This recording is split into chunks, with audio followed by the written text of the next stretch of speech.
እስኪ ከነዚህ ሶስት ሴንተንሶች የትኛው ነው ትክክል? I am at class, I am in class with I am on class.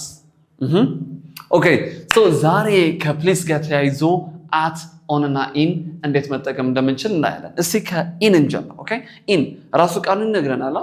in ስንል ውስጥ ማለት ነው። ኦኬ ሶ for example ሀገር ሊሆን ይችላል፣ ከተማ ሊሆን ይችላል፣ ሰፈር ሊሆን ይችላል። ኦኬ ውስጥ even enclosed surface እንደዚህ እንደ ክላሱ ማለት ነው ሊሆን የሚችላል። so I can say I live in Ethiopia. okay I live in Addis Ababa, I live in መገናኛ ማለት እችላለሁ። also in enclosed የሆነ surface ከሆነ ደግሞ ምን ላለው in መጠቀም እችላለሁ። for example I am in class መጠቀም እችላለሁ ማለት ነው።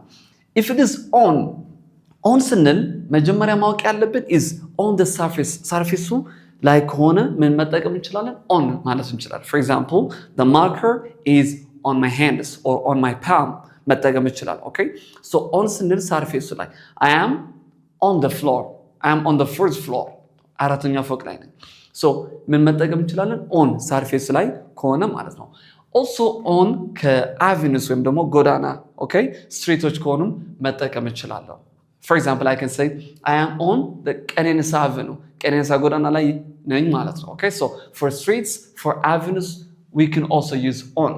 also for communication means so on the radio መጠቀም እችላለሁ፣ on TV መጠቀም እችላለሁ and also means of transportation for example bus ውስጥ ነኝ ማለት ከፈለኩኝ I am on the bus መጠቀም እችላለሁ ማለት ነው።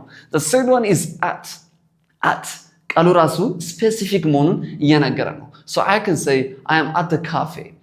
so when I say I am at the cafe ካፌው ጋር ነኝ። okay exactly specific location ለመናገር ስፈልግ at መጠቀም እችላለሁ። okay also addresሶች አይደል addresሶች so my address is at 456th street 456ኛ ስትሪት ላይ ነው የኔ አድሬስ።